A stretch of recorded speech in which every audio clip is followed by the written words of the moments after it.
Right. Thank y'all for watching that. And Sam, you said the right soundtrack makes a huge difference.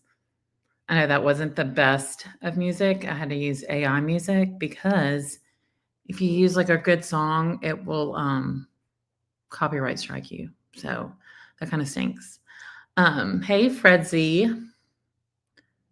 and Sam, quite contrary Mary. It's so obvious Wendy was involved. I know. Hey Spill, good to see you. So for those just joining, a couple weeks ago, I asked on my YouTube shorts, I just said, hey, if you live in Tallahassee, I'd love to just send you some interview questions. I'm just kind of curious. And I was going to kind of share how this all got started. Oh, hey, Elizabeth. So if y'all have been watching me for a little bit, or if you've known me in the chats on different channels, I mean, I've been a pretty active chatter member of other communities for God, over 2 years.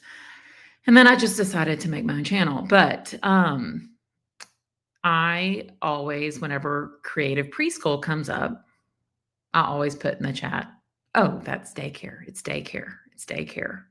Because to me, it really was daycare. I mean, these boys were small. I mean, preschool to me is just like a few hours a day. And I received this email after one of my lives where I had said, it's daycare. So a lady emailed me, and I'm going to keep everybody, I'm not going to mention anybody's name. She said, I often hear you mentioning it was a daycare and not a preschool. To truly understand what Wendy took from those boys, we have to acknowledge what they were not just attending any old daycare. They were not just attending any old daycare, but rather were having amazing experiences at Creative Preschool. Dan wanted the best for his boys, and this truly is one of the best preschools in Florida. It's on Tharp, but that was done with intention. I myself have implemented the Beyond Centers and Circle Time curriculum that the owner of Creative Preschool, Dr. Pamela Phelps, authored.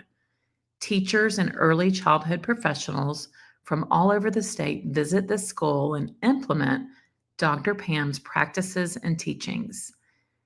She often speaks in keynotes at early childhood conferences.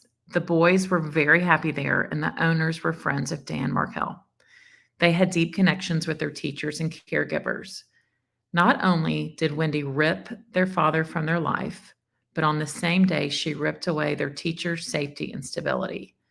Please explore more about Creative Preschool to understand why Dan chose this for his boys and the totality for what they lost that day. And you know what? I was like, that is excellent point. Oh, thank you, Betsy. I'm glad you liked the questions. So it really kind of got me thinking, and I had nice dialogue back and forth with the lady that emailed me, and it did make me think. And she even shared, she's like, well, aren't you glad Wendy took them there instead of being in her, care? I thought, that's a really good point.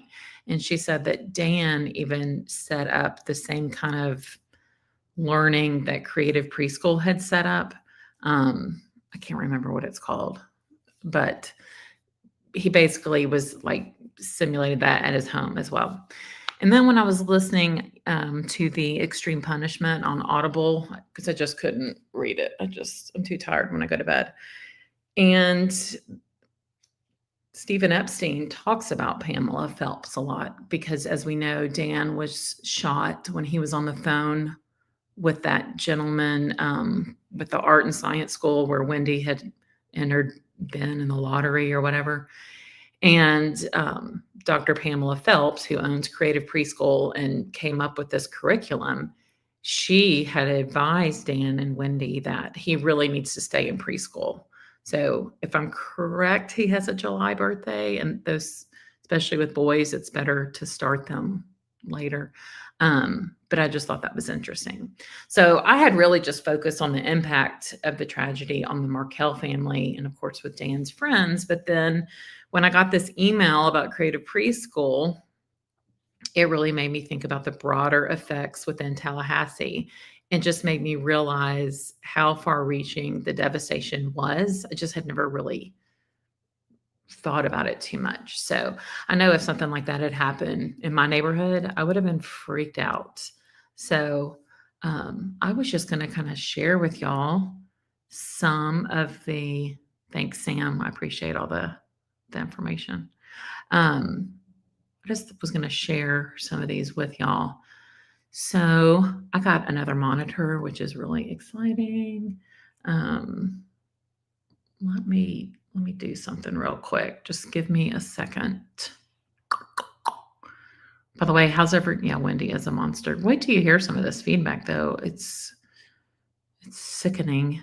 I really hate her. Let me see if I can shoot. I want to be able to see the chat and read this. So just give me a second. Yeah, of course, Wendy was on. I know.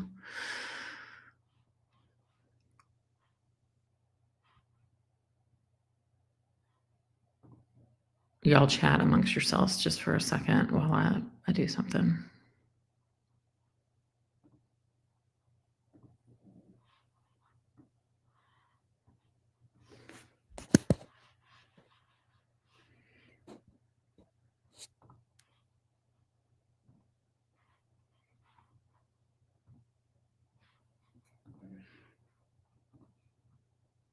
What's everybody been doing today while I do this?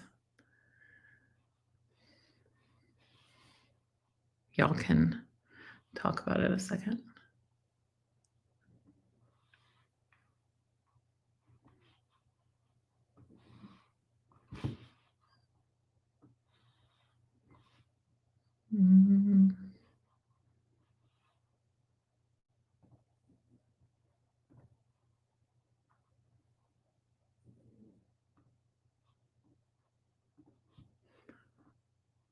Just give me one more second.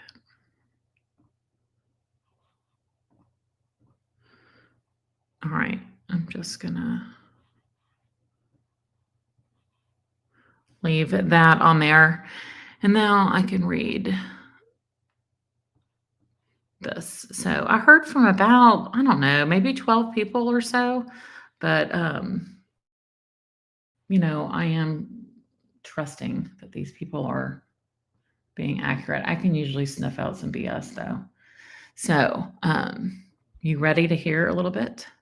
I've been watching Wendy on your channel. I can't stop until, I know that's how I feel too. Oh, cool, Renee. That sounds awesome. Oh, been raining, leaves. Yeah. Hello, everybody. So so I shared with y'all what person A said about the preschool. So then let's hear from person B.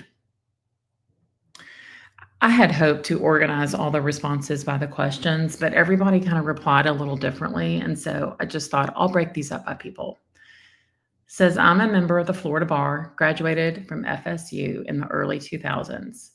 I did not know Dan Markel or Wendy Adelson personally, but as a Tallahassee resident, FSU graduate, and Florida lawyer, I have followed this case from the time of Dan's murder. I was called for jury duty for one of the trials, and not surprisingly, I was dismissed. I have worked for most of the last 19 years for the state of Florida.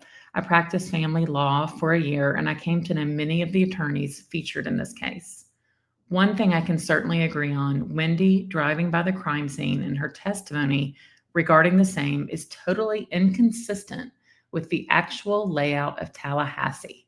The distance, one would have to drive up Trescott to see the crime scene tape and law enforcement. Her testimony would have one believe that she didn't go up Trescott at all, which is untrue. Additionally, Charlie and Donna's conversations on recorded jail calls seem to underscore the notion that Wendy's shortcut excuse may eventually sink her. Oh, Susan, that's okay. You can send me something another time. Jeff Lacoste is also a huge source of information, along with Rob Adelson, as you know. I am familiar with the efforts by the Markel family to try to establish some time with their grandchildren through the Florida legislature, which, according to Wendy on the stand, is unconstitutional. The audacity of this family is staggering. I am not able to substantiate any information, but somewhere I heard that Wendy moved the boys without much notice to anyone, and that the boys didn't have time to say goodbye to their friends. It would be interesting to gather the reactions from people in the Miami area too, which is an excellent idea. So, anybody watching that is in Miami or anything, Austin, please email me. Miami too, who were affected by the possibly sudden move of Dan's sons out of the area. I'd be interested to see if anyone in the Miami area could offer insight into the situation, how it was handled. Maybe even offer some detail, not about the boys, they deserve their privacy, but about Wendy's interactions with other parents and how she abruptly would move without a word to anyone. So I really appreciate that. And Sam asks, did you say that Epstein wrote that he was on the board that declined the U of Miami job to Dan? I thought W was the reason.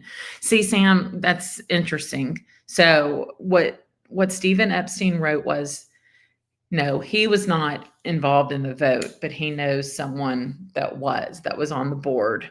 And that person had voted no, and that person wakes up, or did, and just with huge regret. Personally, I think the Adelsons probably still would have taken Dan out, but that's me. But it was always rumored that they didn't want Wendy, so they that's why they didn't go. But from what Stephen Epstein says, Dan did not get the job at Miami.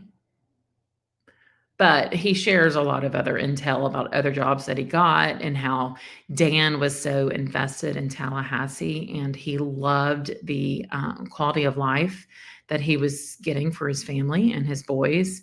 So I thought that was nice. All right. Here is the next one. So I played a video of all the different questions and I've just received some nice responses. So I want to share that. This is person C. I've lived in Tallahassee at the time of the Dan Markel murder. I lived in the Woodgate subdivision just a couple miles north of the crime scene in the Benton Hills subdivision. My husband was and still is a professor at Florida A&M University, FSU. When it was initially reported that Markel was a professor, I was concerned that someone might be out there taking out professors. I was very concerned. I didn't follow the case very closely early on when the hitmen were on trial because I was glad they had been caught. When I found out the in-laws were possibly involved, I followed this case more closely. I have served on a grand jury in Tallahassee while Georgia Kappelman was the prosecutor, back when Willie Meggs was the head honcho before Jack Campbell. So I thought that was kind of interesting. I definitely hope I get to hear from some of these people again. So if y'all are watching, I'd love to hear from you. All right. What did you ask? You read Epstein's book.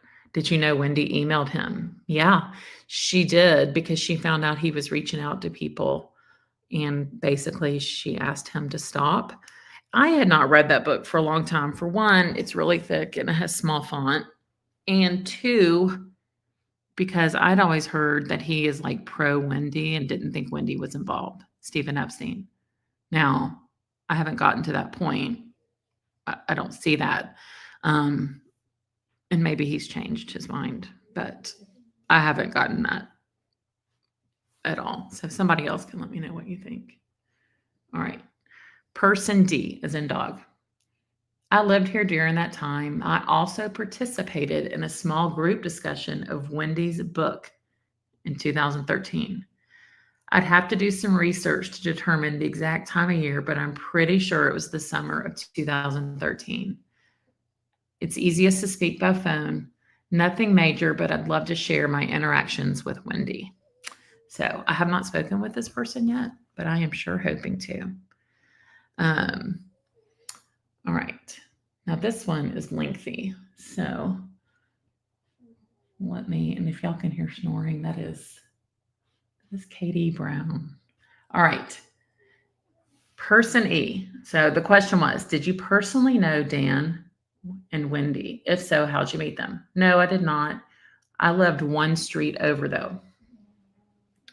Did any of your friends or family know Dan or Wendy? No, but a couple of my friends were friends with people who were acquaintances and knew Wendy at the time.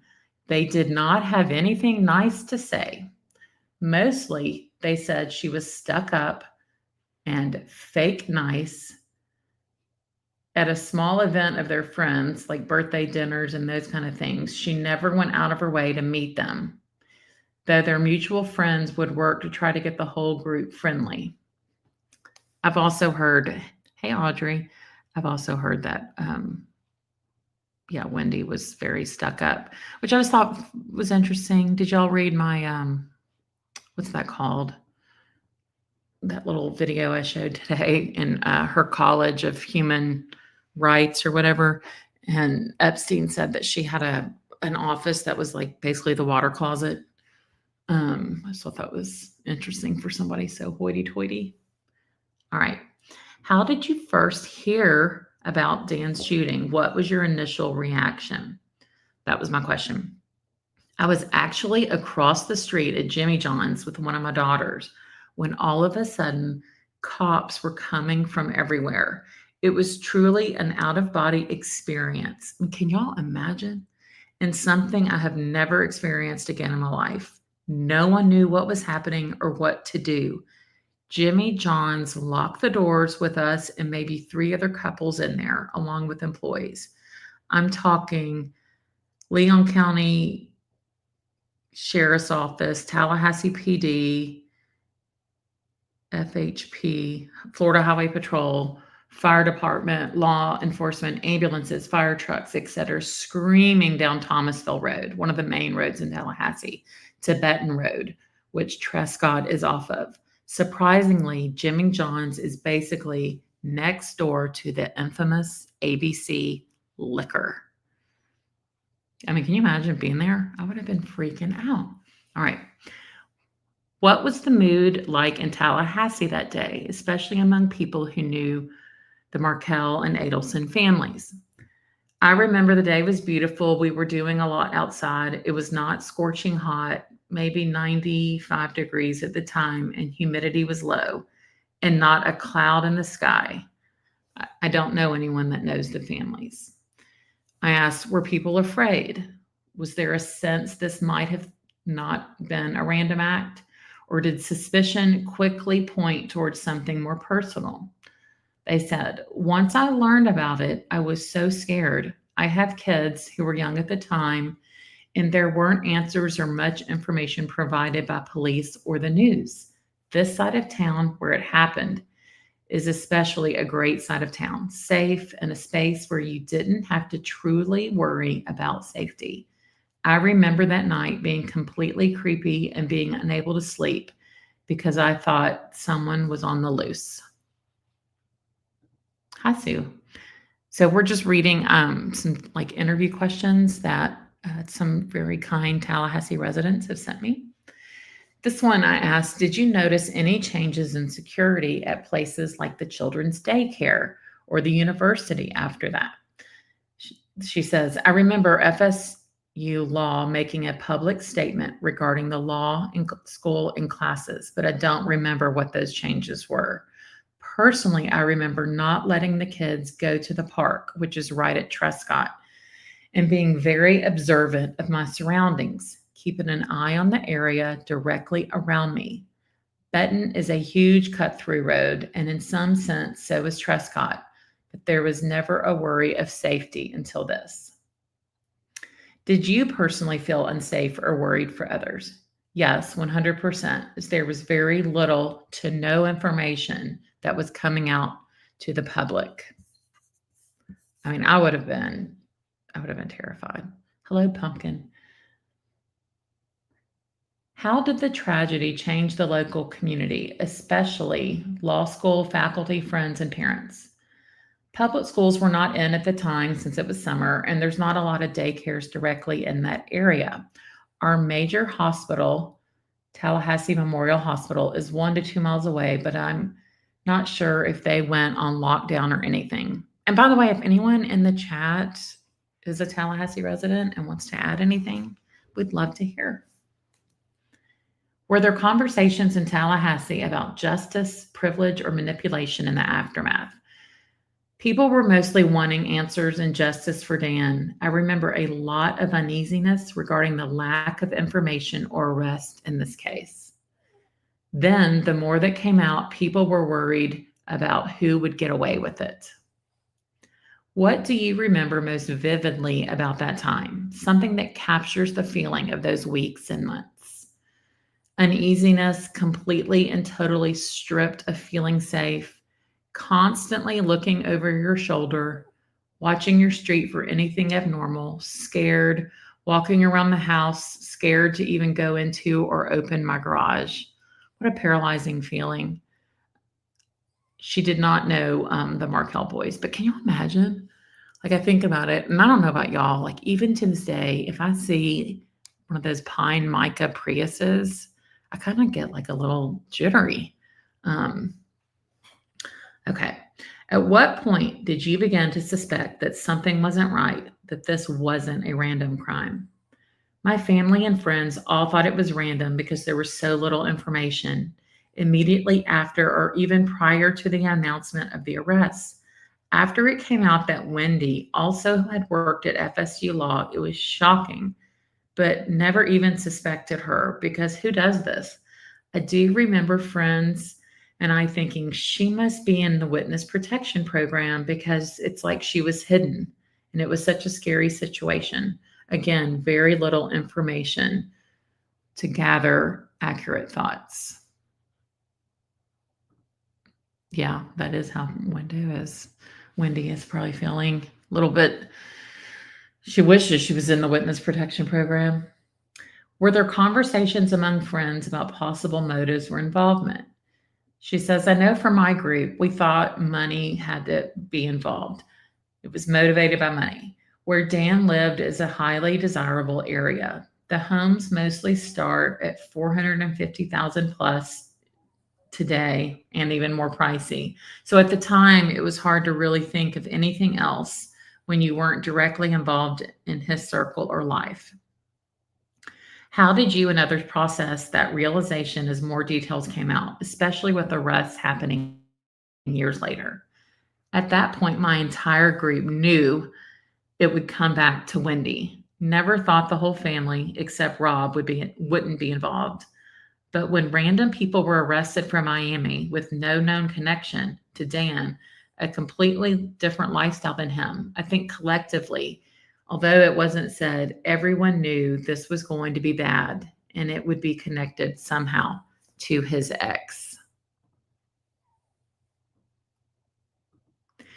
Did anyone in the community feel guilt or regret about missing signs beforehand? I wish more than anything that there was not such a mess up with 911. He was so close to the hospital. Who knows what would have happened if he gotten there sooner? Would he have lived? Would his parents have been able to say goodbye? Tallahassee Memorial Hospital is a level 2 trauma center. Surviving would have looked vastly different, but who knows? Maybe that 911 call would have changed the outcome. So, for those of you who don't know, there was an issue. I think originally they didn't have the right address, so that's why it took like 15 minutes or 20 minutes longer than it should have. Susan Hicks, if you're still here, you can correct me. But the Markels did get some money from Leon County for the 911 operator error with that. Brad says, I agree, Leslie, that 911 call was the biggest disaster I think I've ever heard. He probably would have lived. Do y'all really think so? I mean, I think that bullet was like, I don't know.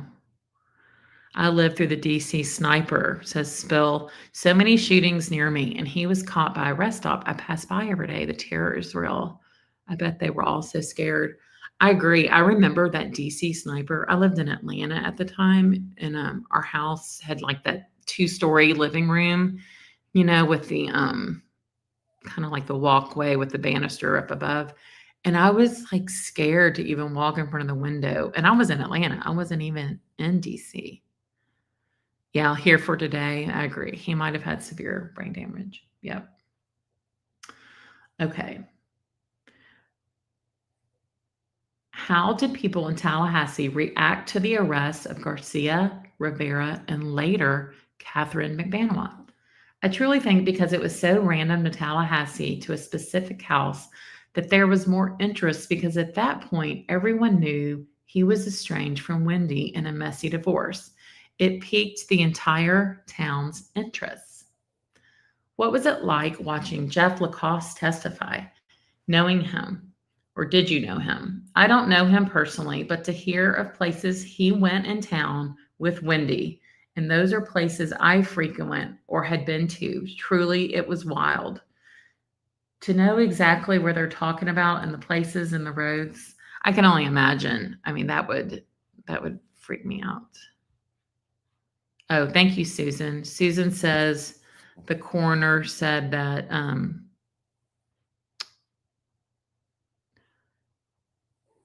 he would not he would not have survived even if he had arrived sooner. All right, let me get to this next one. Do people in Tallahassee still talk about the case today, or has it become something people avoid discussing? So this was interesting to me because I have a couple of friends from college that are from Tallahassee. One still lives there, one doesn't. And they act like they don't know anything about this. And they don't understand why I'm obsessed with it. But this lady says, absolutely still talked about in all caps. I work at a dental office. Oddly enough, we had patients coming in, streaming the trials through their appointments, patients in a gallery at court. I have not gone anywhere in town that this is not a huge deal. Whether it's the news stations or just residents, it's everywhere, and all people are cheering on Georgia until every single person is tried. What do you think Dan's lasting legacy is in Tallahassee at FSU and in the Jewish community?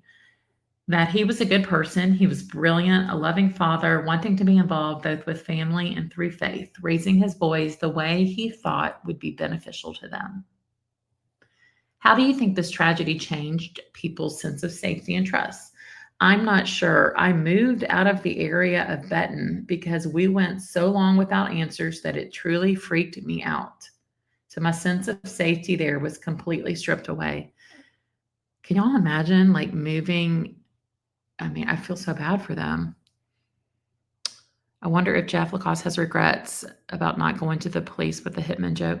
Miss Kitty, I've thought about that, but I don't know if any of y'all have ever had to call the police for like something suspicious you've seen. I mean, I have, and they're not real helpful. They're like, yeah, well, there's nothing we can do.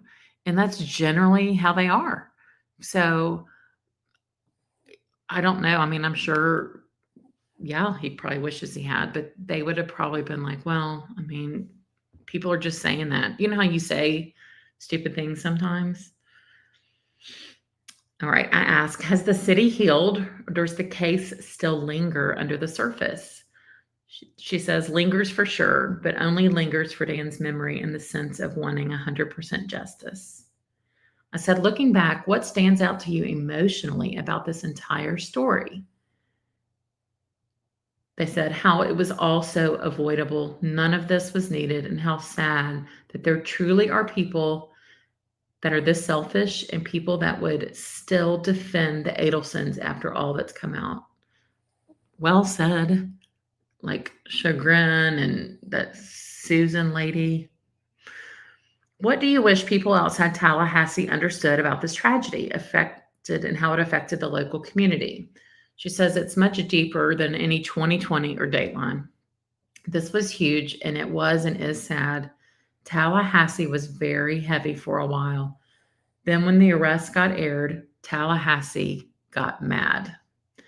If you could speak directly to Dan and his sons today, what would you say? I'm so sorry for what their family did to them. I hope they research their dad, and I hope they never forget him and all of his hard work and his passions. He will always live on through them, no matter how much Wendy tries to erase him from them. I hope they remember how much he loved them, or that they read the divorce records to see how hard he fought for them. I also hope they give his family a chance. I thought that was really awesome. Um, Something else in that Stephen Epstein book, he talks about how Dan talked about those boys in class, and he would be like, "Oh my gosh, let me tell you all what Ben did." Then when Lincoln was born, let me tell you what he did. And he was always talking about it. And he even invited law students to his house for dinner and to meet the kids. So I thought that was very interesting. All right. So, my last question. I must ask, do you think Wendy will be arrested? She better be, in all caps. That's how I feel. I have talked to people and 100% believe she was involved and deserves prison. What about her dad, Harvey? I remember noticing not much being said about him, but then he sat by Donna for her trial, continued, to talk to Charlie, and blatantly disregarded and disrespected the judge, jurors, and prosecutors. There is absolutely no way he didn't know what was going on. And I totally agree. I always just was like, oh, Harvey. I mean, I figured he knew, but I just didn't. I don't know. I just kind of thought, oh, he's just an old man. He's probably got dementia. And after that Donna sentencing, I changed my mind. Okay, this is the next person, person F. So I did not know any of the Markel or Adelson family members, nor any of their friends. I heard about the murder on the news. I don't think most people in Tallahassee were afraid because, unfortunately, this is a fairly high crime area. It's interesting getting these different takes, isn't it? And Susan, I'd love to know, do you think Tallahassee's high crime? I'm just curious. I am not sure how most people felt about the murder, but I personally was concerned because my husband is a professor. I lived in a neighborhood a couple miles north, and I was worried there was a wackadoodle out there picking off professors. I didn't see any real change in security anywhere. Maybe a few more police cars would be on patrol throughout local neighborhoods. I think law enforcement had awesome intel and were able to track down the perpetrators fairly quickly. I didn't feel unsafe, but was concerned for the professors. The feeling around Tallahassee was pretty much business as normal. So I thought that was interesting because, so different than what the other person said. Pumpkin. Yeah, that's what I thought. Damn, Harvey is more dangerous than we thought. Yeah, I agree. I would love to talk to anybody that lives in Bristol Towers in Miami. I'd love to know how they feel about him being their neighbor. Harvey was with Donna and Charlie outside at a table talking after the bump. Harvey knew. Absolutely, Susan. Absolutely. I don't remember when I suspected something wasn't right because we all just went on with our lives. I didn't have many conversations about the incident with friends. People in Tallahassee were thrilled when Garcia Rivera and McBanna were arrested. I did not know Jeff Lacoste, but it surprises me that the state still hasn't gone after Wendy. The people I'm friends with really don't seem to care much about the case because it doesn't involve them, which that blows me away. What stands out most to me about this story is the evil entitlement that some people have and the lengths they will go to get what they want. I do think Wendy will be arrested eventually and hopefully. I see too much evidence out there for her to think she got off scot-free, but she does think like her mother and brother. As far as Harvey, he's a miserable old man who is just as lost as the rest of them. He should be fined for the vile spew at Donna's sentencing. Yeah, no kidding.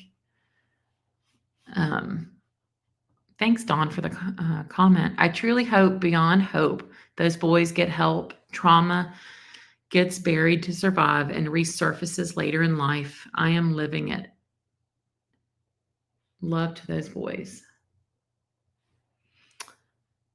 Hi, Munera. Good to see you. He writing, you think Harvey's a wannabe? Oh, hey, Rebecca. Don't worry about being late. This was like last minute. I just was like, you know what? I've got all these responses and I've been promising to let everybody know what I heard. So I wanted to go ahead and do these tonight. All right.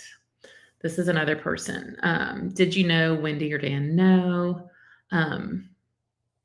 I was returning from a family trip to Ohio, and my best friend contacted me to ask for a prayer. She lived one street over from Dan and said a shooting occurred the day before. Apparently, there had been break ins around that area, so she was concerned that someone was still on the loose in the area. She says, or he, there was chatter right from the beginning. As we learned, Dan was a law professor at FSU. My husband is an FSU professor, and many people I attend church with are as well, as are many neighbors. The mood was sad, of course, as someone had been murdered. As we began to hear about his two children that he left behind, we became sadder. Also, people were very alert to their surroundings, especially professors at the 3 colleges in town, as there seemed not to be any good leads. One of my friends stated early in the investigation that it, quote, had to be a hit. I think people were definitely cautious. My friend who lived in the area was very concerned that this person or people would come back to the area. We were still thinking it could be related to a robbery. So, yeah, I would be freaking out. Jack in the Forest. I checked and they were married for 6 years before she pulled a Pearl Harbor on him. Right. And I also, again, heard in that book, she asked for like alimony, I think 60% time with the kids, all this child support. Of course, she didn't get alimony. Oh, and she asked for her legal fees. Did you notice any changes like at the daycare? I'm not sure about that. Did you personally feel unsafe or worried for others? She says, I was very concerned for my husband and other professors. I was also teaching as an adjunct at TCC, now TSC. I'm guessing that was Tallahassee Community College at the time, and several others wondered if this might have been a disgruntled student. We all have had such students, and it's a fear that can linger in the back of our minds. The police asked for the public's help and assured us that no tip would go unchecked. I do know Officer Brannon, and he and his wife kids attended the same school as mine. And I did have a strange student at that time who drove a car that looked like the getaway car and had made odd statements in class, not about the murder, but about inappropriate comments. He was overall a bit defiant toward authority. I remember the police were wondering about a possible student involvement, as Dan had some issues with students in the past. I asked Officer Brannon if I should call the hotline and report it. He said yes. I did, but obviously he was not involved at all. I would be so, freaked out. I feel so bad for y'all. All right. Margaret Lee says, Tallahassee police were aware of an active drug house accidentally filmed on home security camera and weren't interested, never did anything. Yelled at, berated, clueless resident who asked about the trespassing. Thanks, writing. Quite contrary. Yeah, those poor boys. I agree. And Margaret, that's interesting. Was this even in 2014? Okay, I asked, were there conversations in Tallahassee about justice and privilege? That said, everyone wanted justice for sure. In terms of privilege, I am not sure. This case has gotten tons of attention, but there are many other cold cases in our area that might not have received as much. In terms of manipulation, I'm not sure. Everything the police did looked above reproach. What do you remember most vividly? They said it was very odd. Hits like this do not happen in our little southern town. It just seems so targeted. When I learned of his contentious divorce, my thoughts went there, but at the time there was nothing to go on. I did not know the boys, but my heart goes out to them. I have experienced everyone feeling concerned for those boys. I have two boys of my own who are now grown, and I remember saying to my husband, I cannot imagine, no matter how mad you might be, taking the life of your ex husband and leaving your young children without a father. I was really hoping it wasn't the case. I think the boys do remember more than we think, and I do. I think kids remember stuff. Of course, they've had a lot of trauma, but I think they do. As Dan made sure to spend so much quality time with those boys.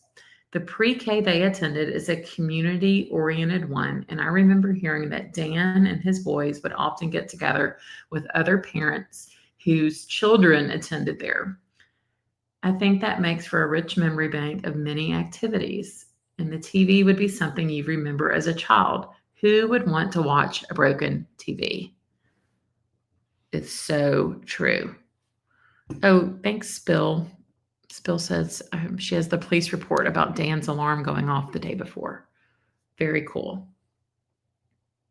I do not know what kind of mother Wendy was. I do not doubt that she very much wants to be with her children, but I can't speak to her love for them. If she had anything to do with it, which I think she did, there's no way that was a healthy kind of love. You can't erase a father from your children's lives in that way and truly love the children you share together. At that point, it's more about you. How did people perceive her after Dan's death? Did opinions shift? Eventually, yes. In particular, when Garcia and Rivera were arrested, it became obvious that the connection was exposed. I watched some of Wendy's police interview and saw conflicting emotions, behaviors, and questions and responses from her that made me very suspicious.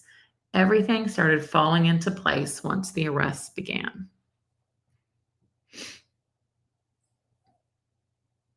There was no indication that robbery had taken place. It was clear that Dan had been targeted. After his death, the case seemed to go cold, and I was concerned about this. I wanted the person or these people to be brought to justice. I remember watching TV specials where his friends were being interviewed. I think many people began wondering about the Adelsons' involvement. And especially after seeing Wendy's permanent move down south and the class that she took, the writing workshop, that podcast, and she referred to Dan as her latex husband. Who says that?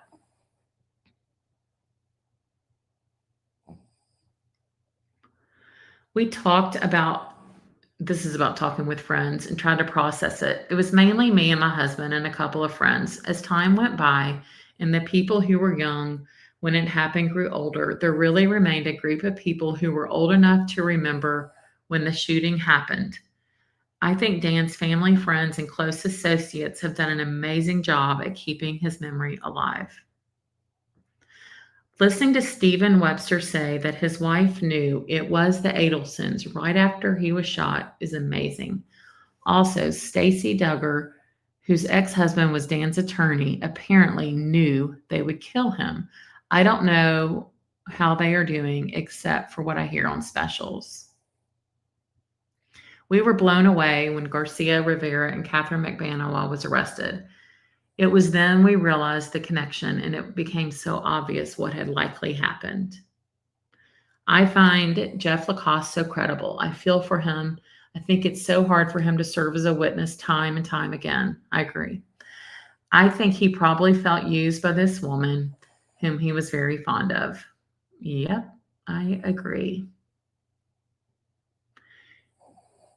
She does agree that people in Tallahassee kind of avoid talking about the case. I do fill my husband in on details and that I learn as time goes on. I think Dan is remembered to be an amazing father, son, lawyer, cherished member of the Jewish community in Tallahassee. It's sad to know that he was followed all morning long and then murdered in his own driveway. I watched the video of the Prius follow him and always feel my stomach drop when I see him traveling down Thomasville Road because I know within minutes he will be shot. And I know all of those roads. I just so wish something had stopped them that day. I'm super thankful for all the videos. I had no idea our buses captured that kind of info. I can't wait to see. Do y'all think, I'm sure they have gone and looked, that they've got pictures of Wendy's van on there and when she was driving around? Because you know how some people think maybe she was over at that Ashford Apartments. Margaret Lee. So she was talking about robberies back in 2014. I was saddened that this might be random because of a thug that terrified me in the summer of 2013, sitting in a parked car at the park at Benton Hills. The drug house ignored was in 2011 near the kids' daycare. Oh, wow. Oh, Jack in the forest, you're welcome. Yeah, even Charlie said his dad had a bad temper. That's right, Dawn. And you know who else said that? Jeff Lacoste said it, that Wendy had said that, but then, of course, she later denied it. Miss Kitty, biggest giveaway leaving town within 48 hours of Dan's memorial. She had to book a moving truck, etc. Easy to trace. Yeah, I think what they did was, I think they left in her van and then they came back later and got the stuff. But remember that the night that Tamara Demko came over there and she said they were being weird and wouldn't let her see in the bedroom? I think it was all packed up. That's my guess. Armand. I wonder if Luis Rivera's police interview was edited. He could have said things that implicate Wendy further. There had been so many details about the planning and hit that were not brought up. That's true. That's a good point. Or was there something not recorded that we don't know about? Yeah. Hey, Beach Bum. Good to see you. Sue, I agree. I can't wait to see what Georgia will drop. Okay, this person says Tallahassee is a violent city despite being quaint. There are many shootings every year, so I wish I could say it's much safer here. As far as hits, though, those would be rarer. I think healing will become more likely once everyone responsible for Dan's death is behind bars. Whenever there is a trial and a verdict made, Webster and Baptiste attorneys' electronic signs light up with a message, "Justice for Dan." I did not know that. That is so cool. I think this community wants the truth to come out fully, and I don't think he will stop or we will stop until it happens. Like I said earlier, there are other cold cases like Allie Gilmore that need to be brought to a close as well. Mike Williams' case has been brought to a close. Allie's needs a break in the case, and Dan's is getting there. I'm not familiar with Allie Gilmore case, but I'm going to have to check it out. I am not sure what I would say to Dan, but to his sons, I would say, your dad loved you more than you'll ever know. I'm so sorry this happened to you. I hope those boys receive the therapy they will need. It's unimaginable how layered and traumatizing this must have been for them. I do think Wendy will be arrested. I drove down Centerville Road and turned on Trescott just to see if what she said and all her testimonies made sense, and it absolutely does not. It's obvious she is lying. You know what they need to do when she's on trial? They need to do a juror field trip. That's what I call them. One of those drive-bys. I think that's what they should do. Y'all agree? I think that's a good idea. It's obvious she is lying when she describes that day. Also, what was so sweet that morning on the phone with Charlie? And why did that have to be erased? So many things point to her guilt. I'm not sure to the extent she was involved, but I think she knew before it happened. I think Harvey knew too. He is just as involved and in deep with Donna. The things coming out about him, like Drina's discussion on SDS and his rage at the close of Donna's trial, are super suspicious. Justice for Dan. Yeah, I totally agree. Yeah, Mary Sketch, don't you think? A juror field trip. I wonder, why couldn't they do that? I mean, if that's a huge part of what she has said. I guess, though, if she doesn't testify, I'll have to think about that. Any attorneys in the chat? Dawn says, I have faith in Georgia as John Singer brought out in Dateline. She has her pulse on Wendy Jill's dating. I agree. It is in Georgia's DNA. I don't see her giving up. And I don't think it's up to Georgia, right? I think it is Jack Campbell and there's other factors going on here. Yes, here for today. Agree. They've done juror field trips in other trials. But if they're not accusing her of pulling the trigger, I don't know. I'll have to think about that. Like I know with my business degree. That's a good question though for an attorney. I'm gonna actually write that down right now. Audrey says, I think the 18 minutes that Charlie and Wendy talked about was being with killers and being by the food trucks. Yeah, seriously. Juror field trip. I like this idea. All right. So this is the last one, but this is probably the most thorough one because this person knows Wendy and Dan. Ba-bum-bum. All right.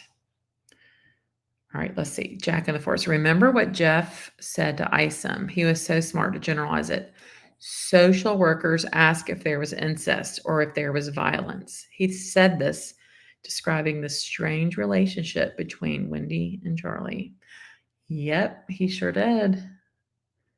I mean, Jeff Lacoste, I almost have to put him at like 0.75 speed because he talks so fast and he's just got so much information.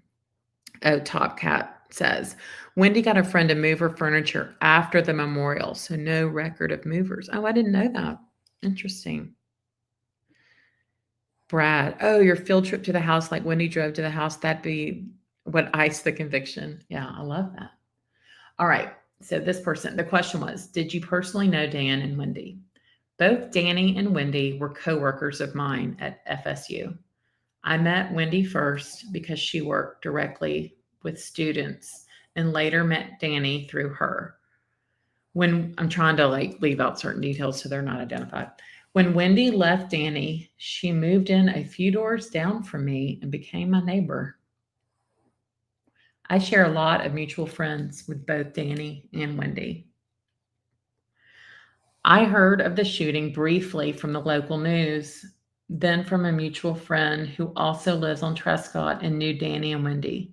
And lastly, from an official email that was sent from FSU. I wonder if anybody has a copy of that. I don't know that I've ever seen that.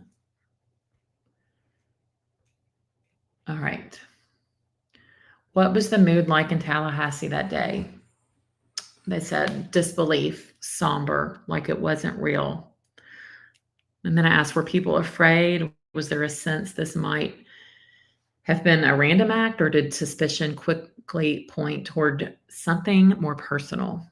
It's funny because we didn't know then what we know now. Yet I don't recall there being a sense of fear that it could happen again, or to Wendy, more worry for the boys than anything else. The news did immediately say that they suspected this was a targeted event, so maybe that helped ease everyone's minds too. Did you notice any changes in security or the daycare? Did notice some changes at the law school. I asked, did you feel unsafe or worried? No. How did the tragedy change the local community? Among the law school faculty, friends, and parents, I feel like the true change took time and came as a result of the evidence that was eventually shared with the public. Access to that evidence changed everything for us. FSU will never be the same without Danny. He truly had what it took to lead the entire law school one day. His absence is truly felt even today.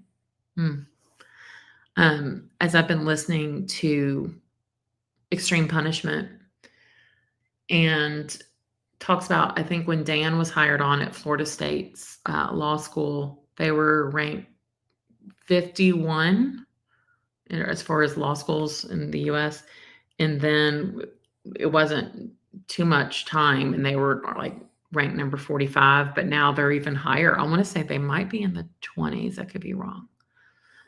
Quite contrary. In Georgia, we trust. Yes. All right. Were there ever conversations in Tallahassee about justice or privilege? Not that I can recall. What do you remember most vividly about that time? They said, the feeling of disbelief that this happened in our city and to someone so loved and admired, someone so special. And then I asked, at what point did you begin to suspect that something wasn't right? This wasn't just a random crime. We knew pretty much immediately that it had been targeted and it was not random.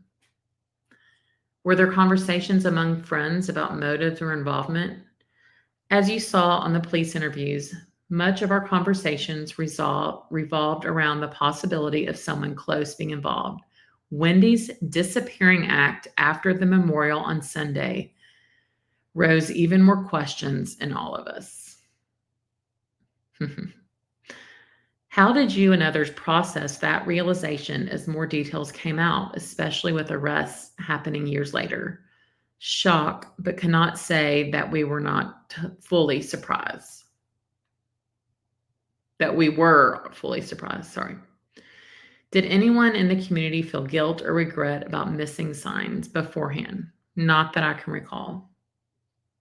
How did people feel about the arrests of Garcia, Rivera, and McBanawa? Glad that justice was finally being served, but confused at being told the crime was targeted, yet none of us knew those individuals. What's it like watching Jeff Lacoste testify? I know how much pain he's gone through. This entire situation has been uncomfortable and detrimental to his mental and physical health. It has been taking a toll on him. That broke my heart. Really broke my heart. Do people in Tallahassee still talk about the case? In light of Donna's trial, yes. The conversations have been revived full force and stronger than ever. However, it is harder to talk about amongst those of us who were mutual friends with Danny and Wendy than it is with strangers. And that is something I found while I was kind of doing this little research. People that are close to it, they don't want to talk at all. And I'm sure there's multiple reasons. But yeah, they definitely don't want to talk. Jack in the Forest. Leslie, in your earlier video today regarding Wendy's Florida State jobs, why did Miami reject Dan? Why would they say no to a Harvard law grad? You know, I mean, we don't know. I mean, we know they had a vote and it was like super, like what they said, it was like a hair thin or something. So basically like one vote. There's so much politics with that kind of stuff. You never know if somebody that was voting felt like they were going to be threatened or they had something against them or they wanted someone else. Who knows? We don't know. But it was interesting to finally put that to rest because I've been hearing about that Miami story forever. And little did I know the answer was right there the whole time. Jeff said people referred to W as the murderer. Yeah, he did. He did say that. Audrey, yeah, if they took a field trip, they would see that Wendy went way out of her way to see the police yellow tape. The jury needs to see that. I agree. Like, let's just start that field trip. Y'all remember, well, a lot of y'all might be too young, but in O.J. Simpson's trial, so I was in college during all that. And I guess I didn't know at the time, but when the jury took a field trip to his house, before that field trip, did y'all know that his attorneys went in there and like put all the photos up? And then they put photos of Black people all around and they removed like anything and they like staged it, which like blows me away. All right. What do you think Dan's lasting legacy is in Tallahassee, at FSU, among friends, or in the Jewish community? They said, a man of love, a professional, an amazing dad, a leader, no nonsense attitude as a professor, incredibly smart, someone who definitely left a gap in our school and community, someone whose crimes was loving his boys more than his own life. How do you think this tragedy changed people's sense of safety and trust? Trust has definitely changed, but not safety. I thought that was interesting. Has the city healed or does the case linger still under the surface? As arrests are made and trials take place, we have waves of this case, and the case is lingering, then conversations slowly die down again. Looking back, what stands out to you emotionally about this entire story? It's surreal to know the parties involved, that these were real people, people I knew. It just gets to me each time. What do you wish people outside Tallahassee understood how this tragedy affected the local community? I just want Danny's name to remain on everyone's mouth until justice is fully served. If you could speak directly to Dan or his sons today, what would you say? We are still fighting for you. And then, do you think Wendy will be arrested? And then in all caps, yes. So I thought those were pretty good. I do have a couple follow-ups to do with some people, but I enjoy hearing from Tallahassee people and what they all said. Debbie, hi. One of the phone conversations of Charlie and Donna, the more I listened, the more I got a weird feeling about how Charlie felt about Wendy. It was like, could it be that Charlie feels about Wendy? Yeah. Are you talking about when it was his trial and he was talking about how cute she looked or good she looked, like Jennifer Aniston? Gross. Yeah, Neverly, I agree. I love it. Wendy's disappearing act. Not only was she a contortionist, she's also a magician. Ooh. Yes, we all agree with the jury field trip. Hey, John Smith. I heard it was because they would have to take Wendy to a true crime. Yeah, but I did a story on that today, John. So Stephen Epstein talks about it on a podcast. Wendy actually had a job at University of Miami for a year, but Dan didn't get the job. He missed it by one vote. He was like early on in his career too. So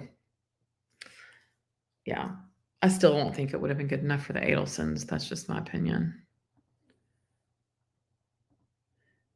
Hey, Marie, I saw a while ago, I forget which YouTuber, that Wendy took a single parenting class before July 18th, 2014. Was that for the divorce? I know when you get a divorce, you have to take a parenting class, or was that something else? Neverly, I'm positive Georgia will plaster the map and point out she drove 0.8 miles down Trescott, which is what she lied and minimized in each trial. There's a reason for that. Jury will see through that. Yep. You're so right. And I love that you've got it down to 0.8 miles. Yep. Jack and the Force. Wow, no, I didn't know OJ's attorney staged his house pre-jury field trip. I think OJ lives in Florida. No, OJ's dead. He was in Florida, but he died. It was kind of one of those things. Was it this year or last year he died? I don't even remember, but no, he died.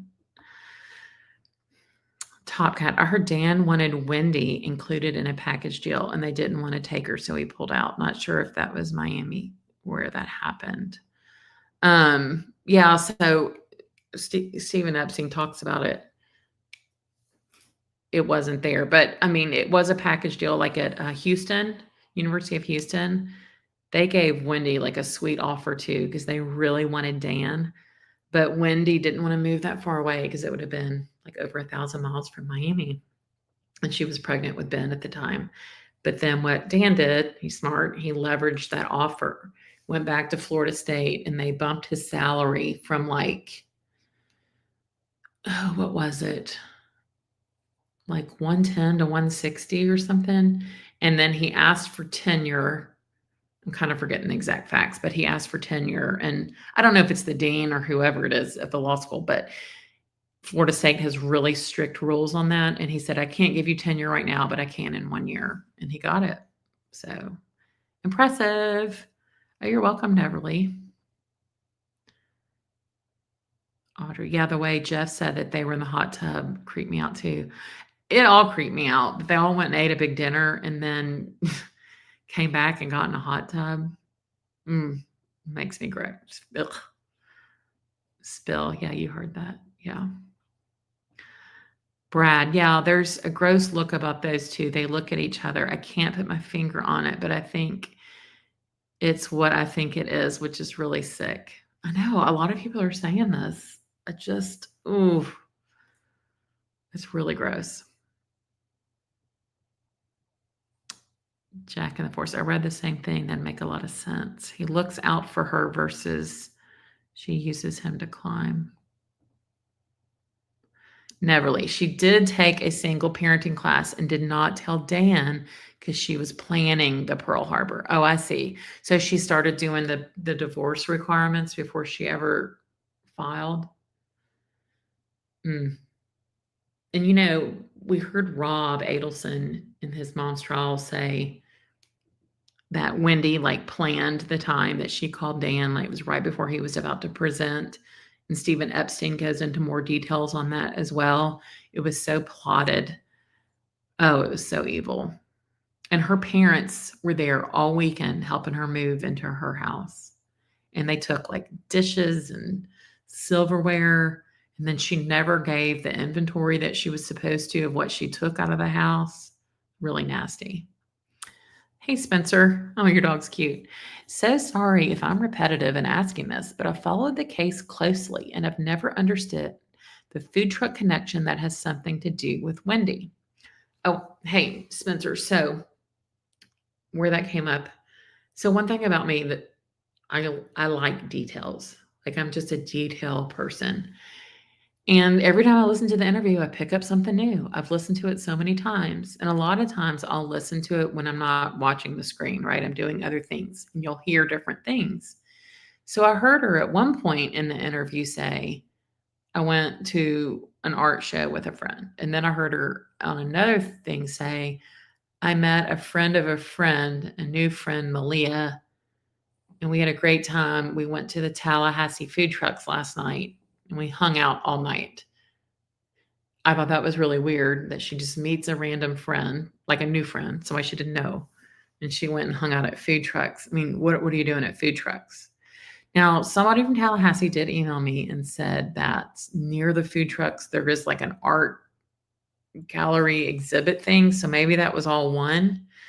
But what we were saying about the food truck, Spencer, where it was located, it was you could almost throw a rock to where the Prius had been tracked. So they tracked the Prius through its GPS system through Toyota. And then they also tracked Sigfredo and Lewis's cell phones that night. And the motel or whatever where they stayed was down the street from where the food trucks were. So a lot of people, like me, believe she wasn't at any food truck. She was over there going over the details. That's what I think, but I don't know. I could be wrong. Jack in the Forest. I've noticed that Wendy religiously wears short dresses and skirts. Yes, and espadrilles and open-toed shoes in court. I mean, look, I'm not a prude, but come on. I mean, you go to court. I don't think your toes should be hanging out. You didn't know OJ died? Yeah, I don't remember when. Audrey, Wendy loves the power she thinks she has over men, including her brother. Oof, I know. It's so gross.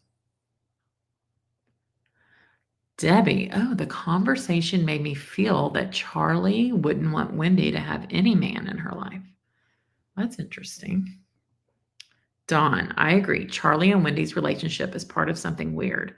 I need Pepto-Bismol now. Gross. Spill, she took the parenting class before she filed for divorce. God, she's just awful.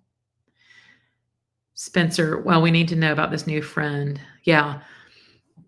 Nobody seems to know who this person is. She says Malia, and someone said there's a character named that in her book, but I think it was Mila or something.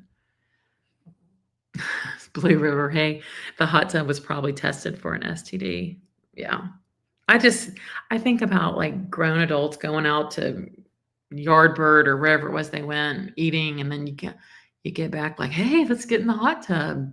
It just sounds awful. Wendy lied about that in trial. She never took any of his belongings. Oh, yeah, she said, yeah, I know. Here for today. You're right. She did say that. John Smith, you can tell by the way Charlie, Wendy, and Donna speak to each other. There are no boundaries. That's so true. Neverly, on the stand, she said she didn't know what he was doing in New York when she called and told him she filed. Yet she timed the phone call to just 5 minutes before his speech. Endless deception. That's right. That's exactly right. Yeah. And doesn't she say, oh, he's seeing his girlfriend. I don't know what he was doing. She's so full of it. Top Cat. I heard the food truck thing on this channel. No one else was mentioning it. Yeah. No one else was. And now that I did that, I have seen a couple people talking about it. But one thing I like to do is when I make videos is show the receipt, as they say, and why I'm asking about it. So, I mean, she literally contradicts herself within an hour. But then someone just said that the art gallery and the food truck thing was like an event together. So I don't know. Here for today. Who is Malia? I heard one of the hitmen had a sister with the name, but who knows where I heard it? I can't remember. Yeah, somebody was saying that was one of the sisters. I don't know. I feel like I kind of looked it up and I didn't get anywhere with it. Spencer. Oh, wow. Thank you so much. I pray they arrest her soon. Yeah, no problem. You're welcome. Mary, that's really interesting about the food truck being near the motel. I never knew what the food truck was about either. Yeah. So I try to post a couple of shorts every day. I think today I only posted, well, maybe I posted two. But sometime in the last couple of weeks, I posted about the food trucks. Actually, I think it's under my videos too. So you can see where I kind of clip it together. A lot of it I'm just throwing out there. Like, what do y'all think? Neverly, Wendy said she met a new friend, Malia, and went to the food trucks the night before the murder. Yep. That's right. And it just happened to be like a half a mile from where Sigfredo and Lewis were.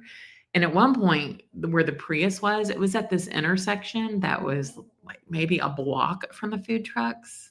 I found that very interesting.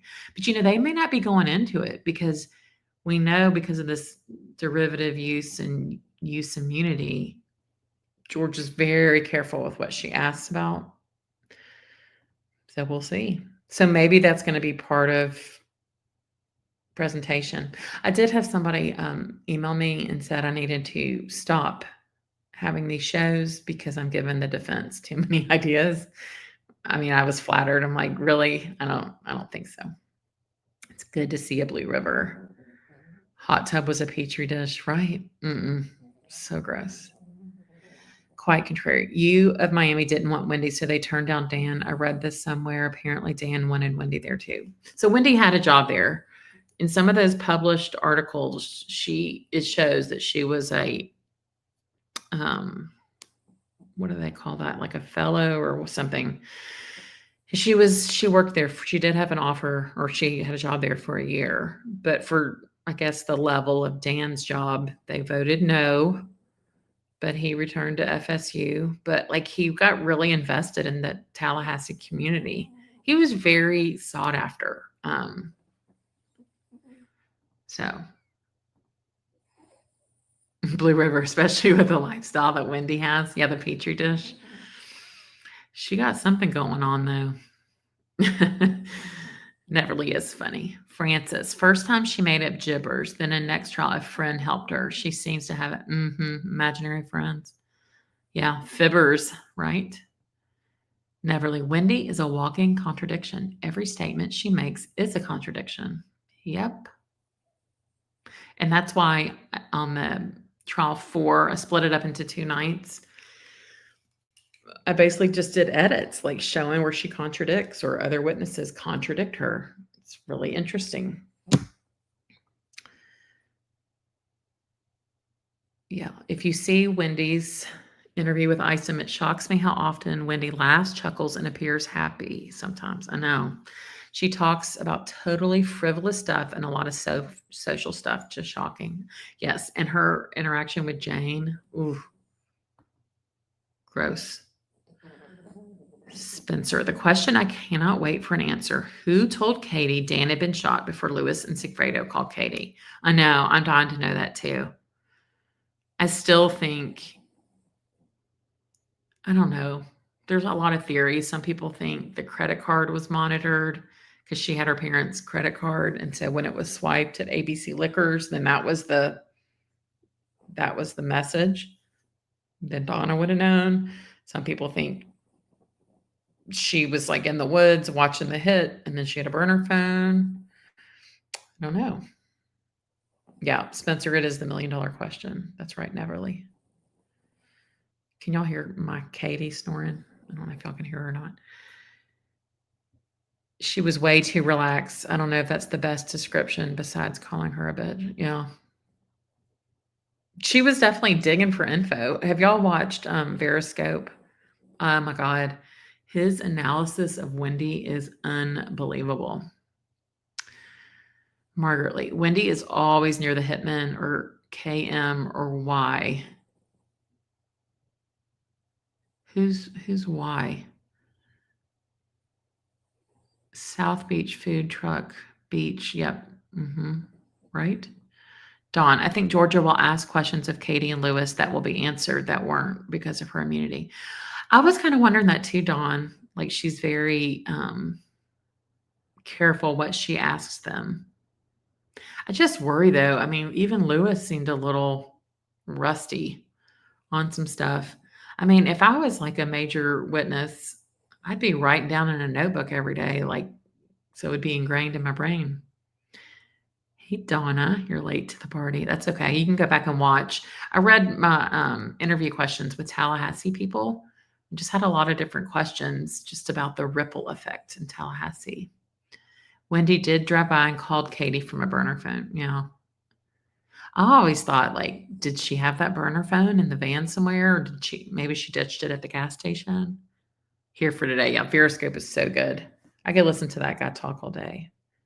Yeah, Veriscope. Y'all need to, hey Claudia, y'all need to listen if you haven't.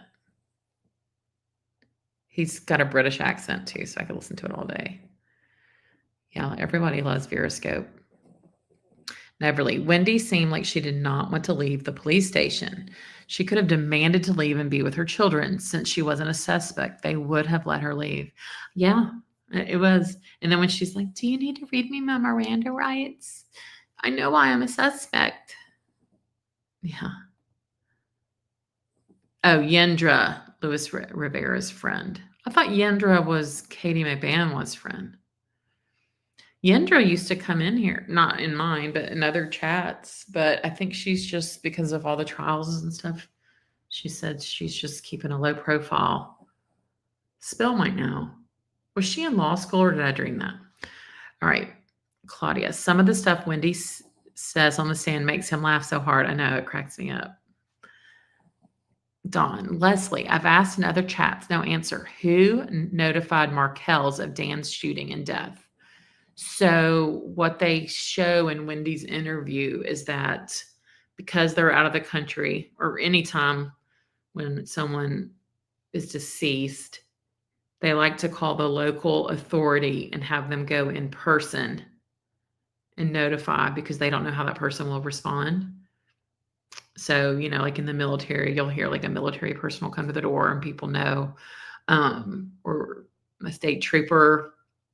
So I guess in Canada, it was the Canadian police. I feel like Phil Markel, he was in Colorado at the time. I feel like Ruth called him, if I recall. Neverly, Veriscope's biggest fan. Yeah, he despises Wendy. I know. It's awesome. Top Cat, can't be the credit card because that was at 12:49. And Sigfredo's phone call to Katie was at 12:30. Oh, interesting. Thank you, Top Cat. See? Oh, you got to tell Harley, that's his big theory on the credit card. I thought their call was like at 1, but I don't know. Interesting. John Smith, I think so too. She never really went after Wendy in any trial. She's saving it. Yep. Jack in the Forest. Donna speaks like she has cotton balls in her mouth, a gruff type of speech, painful for me to hear her voice. Yeah. Oof.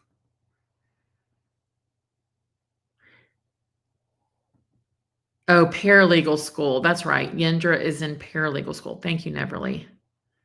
Oh, and then Spill says law school. But I do kind of remember paralegal school. Oh, she works in an attorney office? Good for her. Yeah, I believe Yendra too. Didn't Yendra say Charlie was at the beach? That's who took the picture. But then Wendy says he wasn't there. Is that right? Okay. Dan's mom talks about how she received a phone call from Tallahassee police. Okay, see, I've forgotten that.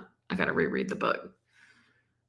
I know that they were trying, though. Maybe it was because they were in Canada. They just had to end up calling her.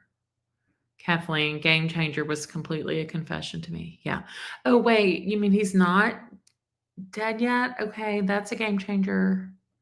Mm-hmm. Yes, I agree. Veriscope is the most brilliant Brit on YouTube. He is amazing. You need to listen. Neverly, the cow let the police tell the Markels about Dan. Shaking my head. And I thought it was weird she didn't have their number anymore. I mean, y'all,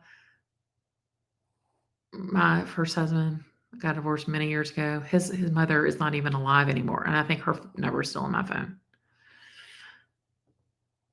Yeah, Wendy, we always know she's lying. Jack in the Forest. The only females who saw through Wendy were Tamara and Sarah. Sarah said that Wendy was cheating on every guy, so ended her relationship with Wendy. Does anyone else think that Tamara had a crush on Dan? Oh, yeah, I think she had a crush on him. I mean, I think she genuinely loved him. I do. Yep. Neverly, why oh why would Wendy say Charlie was not at the beach? That just incriminates her, having a much closer relationship with the middle woman. Bizarre. Uh-huh. Yeah, game changer. Yes, Yendra said Charlie was at the beach and he took the pic. He invited Katie and Yendra tagged along. Now I know Grish, if y'all follow him, he says Charlie wasn't at the beach. And his reasoning, I just like hearing everybody's theories, is that in the picture you can see Wendy's credit card out, like she paid for the drinks. And just, you know how Charlie was, like he never would have let them pay because he was just the kind of guy, you know, that had the staple cash in his pocket paying for everything.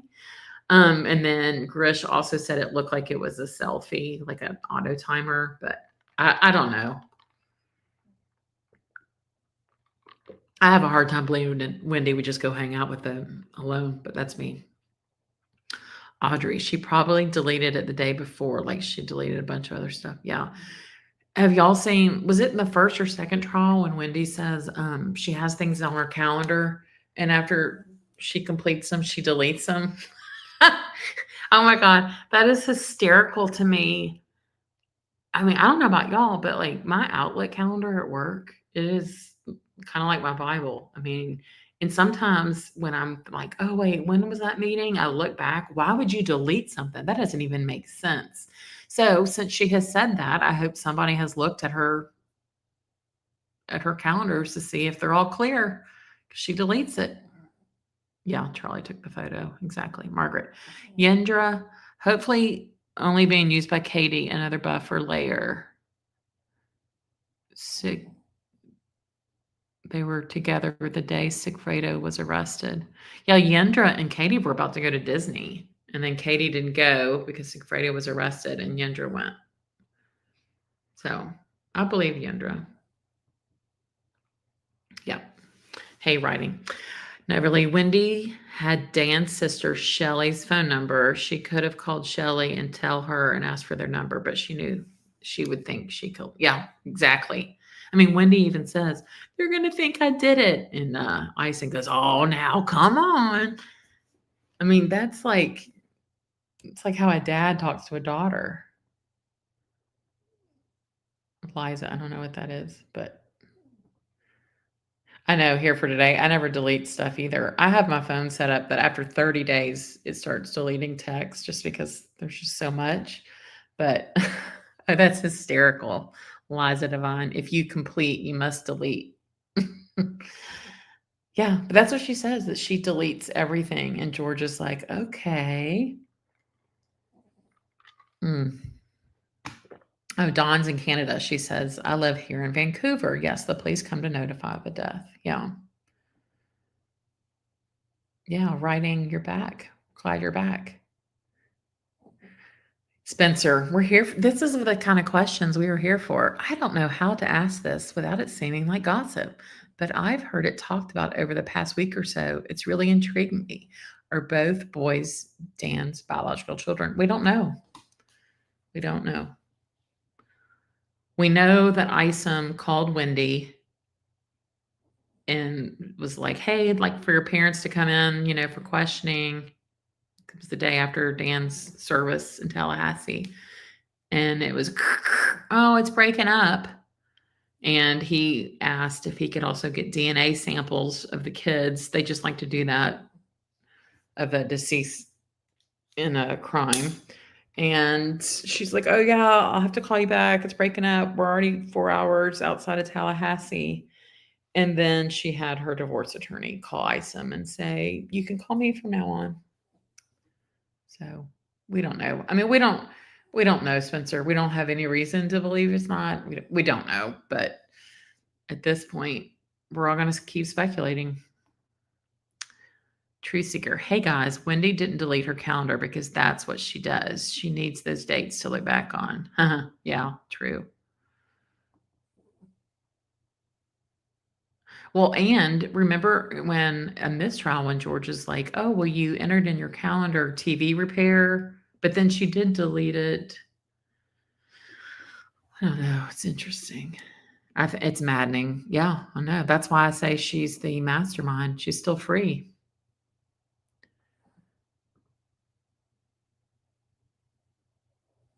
Yeah, writing. Ivana Humpalot had secrets to erase from her calendar. Yeah. Wendy deletes text and she deletes the deleted text. Normal. Yeah. She even says something to Isom like about the alarm company that called the day before that Dan's house. And she was like, oh, I didn't think anything of it. Wouldn't y'all be thinking something of it? I'd be thinking something of it if my kids were staying there. She's like, it's in my deleted messages, but I haven't deleted the deleted messages yet. No one thinks like that. It's just weird. Jack in the Forest. I read that Harvey photoshopped Wendy's new Facebook picture for her to post in the Victoria's Secret dress. Yeah, that's what we had heard. I don't know how we know that, but yeah. And Harvey also, being the photographer, took the cover for the book. This is this is our story. If y'all ever seen Austin Powers and that Russian lady's like Ivana Humpalot. That's Wendy on Hump Day. I made a short with that once, but hey PJ, good to see ya. She only deleted the "this is so sweet" text. Yeah, exactly. She's such a liar. She's lied and lied her whole life, and then it's a little different when you're on trial or you're on testimony. Mary, the only thing that made me think Tamara was only a friend was that she was surprised that Wendy, an ex-wife, said, I'm so sorry. And Tamara was just a friend. Yeah, I mean, I don't think she and Dan had anything going, but I think she genuinely cared and like loved him. But she was friends with Wendy too. If Wendy couldn't teach a class or something, she would cover for her. But she got very weird vibes when she went to the house that night. Yep, truth seeker. I think Wendy slept with Sigfredo the night she says she was at the food truck. But I mean, yeah, that look Sigfredo gave her in that first trial when she walked off. It was interesting. Don, Charlie took pictures at the beach, but Wendy lied. He wasn't there. It was his credit card. Oh, was it? I hadn't seen it. Avalea Cute. I'm sorry, I don't want to mispronounce. Leslie, I'm so impressed with your video presentations. You're so talented and kind to put in. Oh, thank you. That's very sweet. I appreciate it.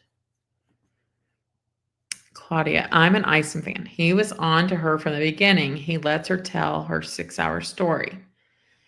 If he hadn't let her talk, we might have never heard some of these amazing stories and narratives. That's exactly right. That interview is the only time we have Wendy talking, because we don't have all these phone calls like we have with Charlie and Donna. So we hear her testifying and then the jail interview. John Smith, I tried watching both for a little bit, quickly determined I wasn't really in either, so I came back here. Writing, I think they're Dan's kids, since Donna told her to have babies, then slept there to make sure it happened. Yeah. She definitely was picking the Ivy League. Donna watched them conceive. Oh my gosh. Gross. Lori, do you think they'll ask the boys to testify on trial when Wendy is finally arrested? I don't think so. I mean, they would have been so young. I think that would be tough. But that's what I think.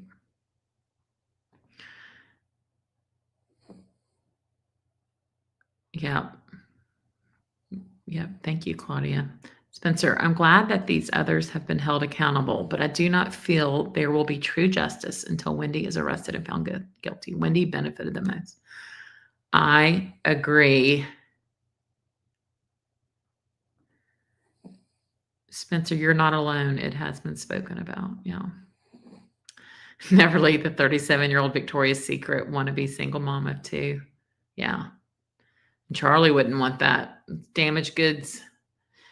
Claudia, Wendy blamed the alarm on electricity. Damn, those Tallahassee trees must be really scary to her. I know, right?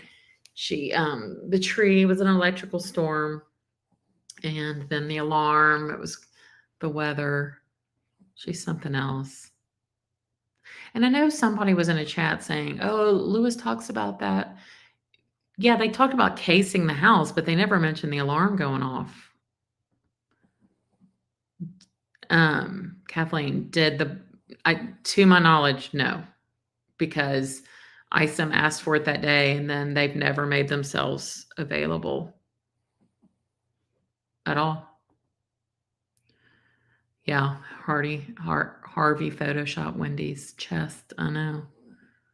I just think it's hysterical. Just like, she looks gorgeous, and that's a dress you wear to bed. Bless his heart.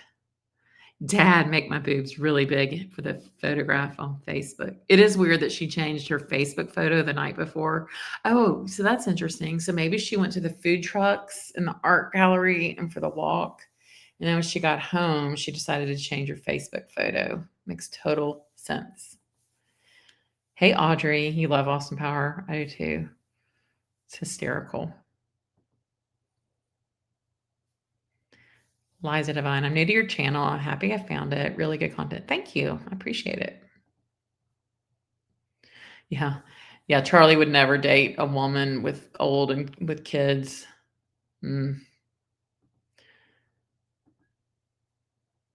Yeah, John, that's right. Adelson talking. I love the look that Donna gave Wendy when George was asking, like, did you say it could have been the family, or at least they sounded surprised? And I mean, Donna is glaring at Wendy. It was awesome. Yeah, I want to know why they never tapped Wendy's phone. My theory is, it's a really big deal to get a tap approved.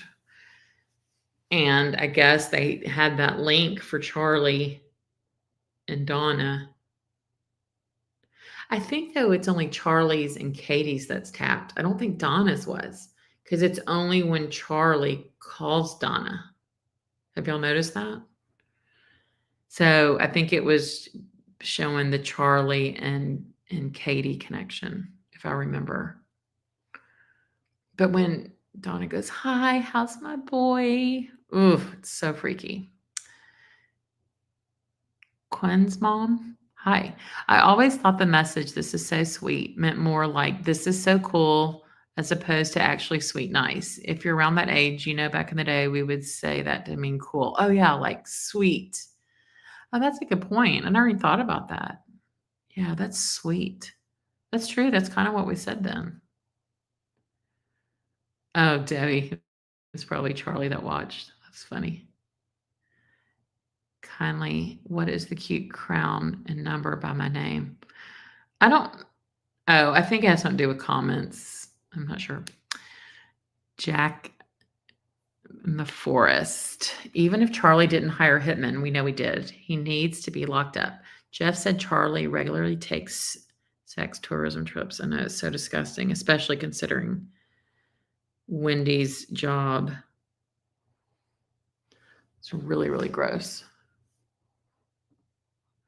Oh, hey, Maria, good to see you. Oh, it means you're the third person to comment on this live. Okay. John Smith, it means you're third in line for the throne. All right. I saw Isom leaning into her fake hyperventilating, and I wonder if he was trying to see if Wendy had actual tears or not. Well, he could have told that by the tissues. I mean, it was a pile of dry tissues. Any woman who's ever sobbed, you know how like the Kleenex get like they just kind of disintegrate, you know what I'm talking about? Like they're all over. Neverly. Jeff said she usually doesn't look that good in person, so he knew it was Photoshop. Yeah, yeah. That's so funny. Yeah, yeah, that is funny. Charlie is doing any drug he can get his hands on in prison. I would bet money on it. Mm-hmm. Yep. Yeah, Northern Soul Girl. Thank you. Yeah, Donna's phone wasn't tapped. It was just Charlie's and Katie's. So it was when, of course, Charlie called his mom all the time. I mean, it was easier to tap Wendy than her phone. John Smith, you get comment of the night. That is amazing. Margaret. Oh my God. The photo change is Wendy and the boys next day. She has full custody. Yeah. She knew it'd be all over the news. But she didn't want it on Nancy Grace, remember? Do y'all think Sifredo will ever talk, maybe to negotiate a better deal for Katie? I don't. I saw that interview with Webster this week, and they asked him about Sigfredo, and he was like, he is a complete sociopath, and he will not ever do anything to help police. And he's had a lot of issues in prison. He's had to move around. He's been in fights. I mean, he's tough. Liza, I'm waiting for George's WhatsApp that she keeps bringing up to Wendy Jill. I know. Yeah, spell is only on Charlie and Katie. Oh, hi, Judy. Good to see you. Let's see. Yeah, the tissues were dry, y'all. They were bone dry. Tap. Dawn, I love all Leslie's hard work on this. Justice for Dan. Oh, y'all are welcome. I just I'm just this case is unbelievable. I bet Laura preemptively blocked a tap on Wendy's phone. Yeah, I don't know what year she hired Laura, but that would be interesting. I mean, she had him in the 2019 trial. I bet she got him around the time of the arrest, if I had to bet.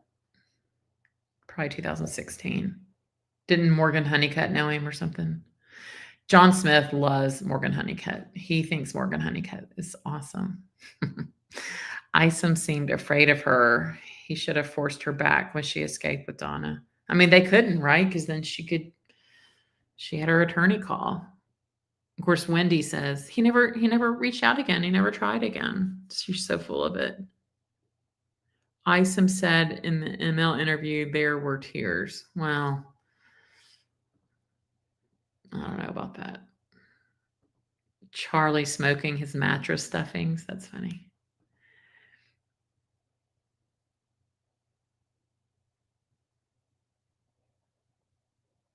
Oh, okay. As I'm driving, I wish you had read out the beginning of your live tonight. As I'm driving, I cannot see what you posted on the small video. I guess I'll watch it on replay so I can read it. Thanks.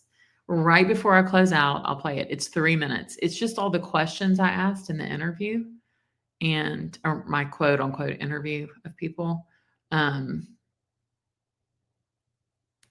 I read a lot of them as I was reading the answers, so I don't think it's anything really exciting. Isom went on a podcast and he seemed to think there was nothing they had on Wendy. Here for today, are you talking about his mentor lawyer interview? I didn't get that. Unless there's something else he was on. Mm.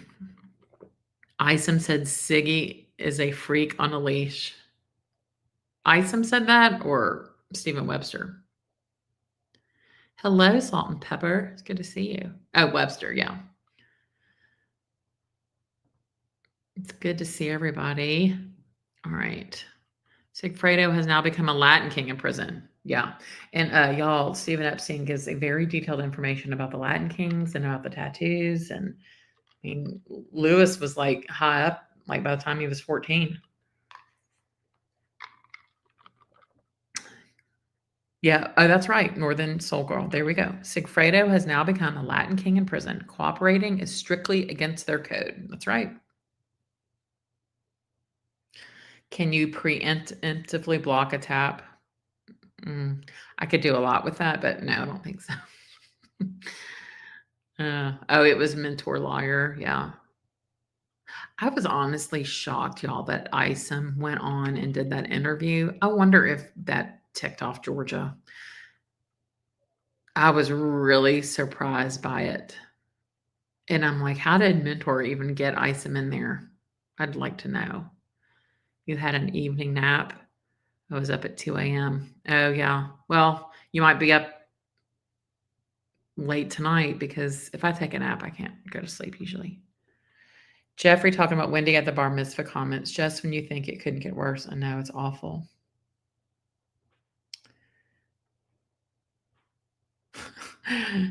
I was secretly wishing tonight that wherever Wendy tries to go, internet sleuths are stalking her like paparazzi, taking pictures of her bedhead. Yeah. Her bedhead, right? Yeah. Mm-mm-mm. Oh, John Smith, you're sweet. It's hard to believe how far you've come in such a short amount of time with your lives. Way to go. Thank you.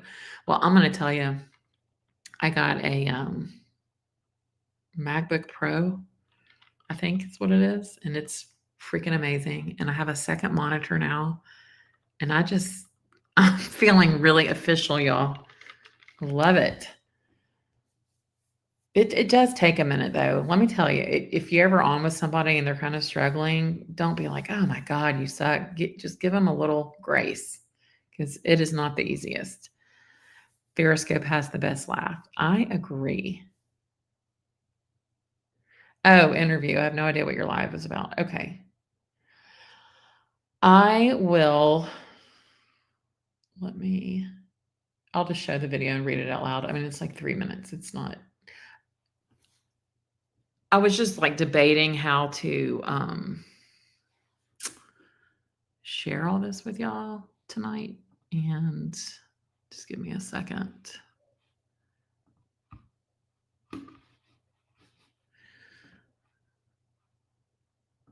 Where is that screen?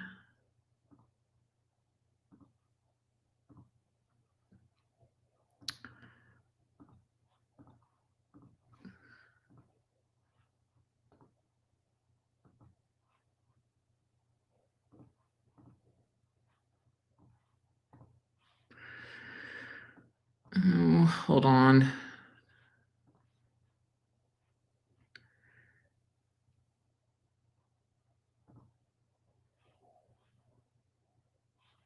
All right.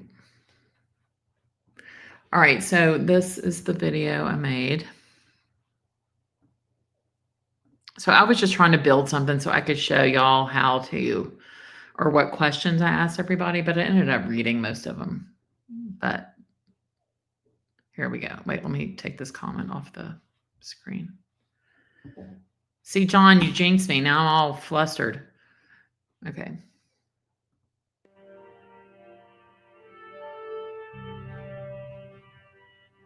It says the murder of Dan Markel didn't just take a father, son, brother, uncle, friend, and professor.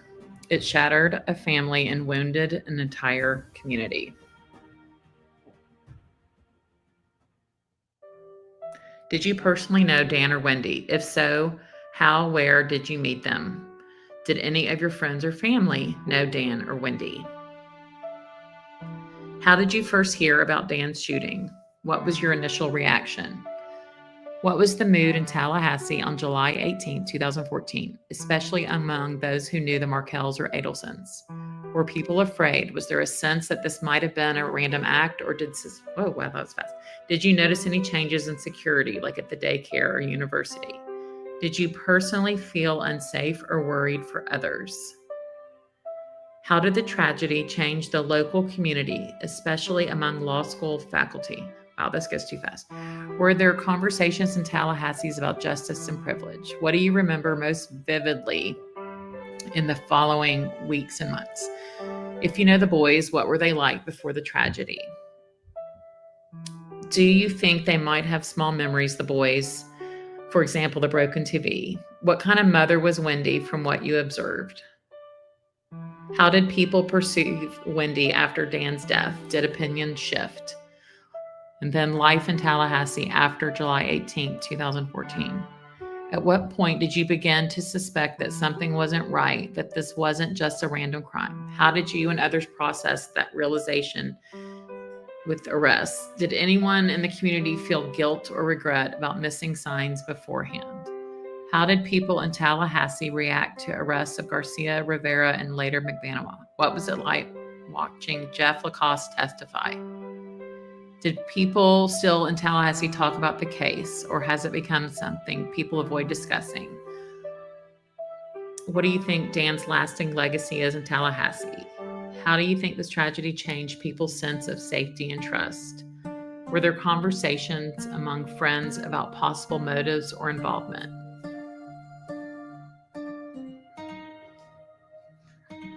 Looking back, what stands out to you emotionally about this entire story?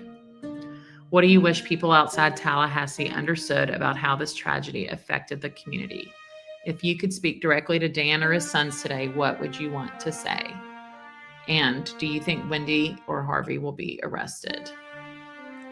And then it says, Dan Markel's murder stole a father, a son, brother, uncle, friend, professor, and scarred a community.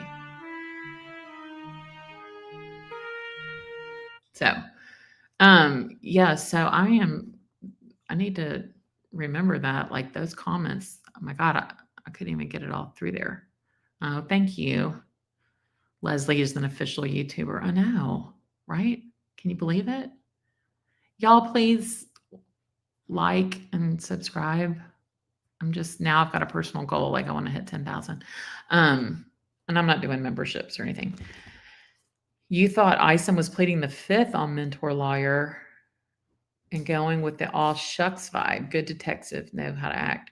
Yeah, Claudia, I also think that it's really not so much. I mean, he's been retired a while, but I think the FBI is the one running the case, not so much the Tallahassee PD. I'm wiping my eyes. I love that kind of laugh. Ison didn't say anything that we didn't really already know.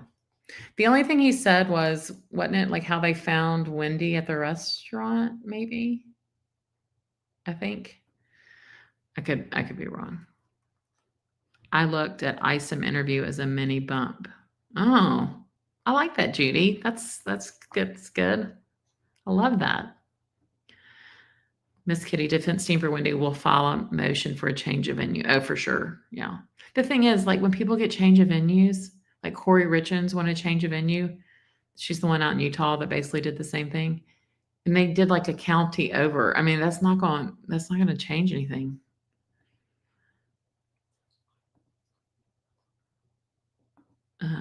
Pretty red. Hi. She had some wrapped around her finger at first. He couldn't think.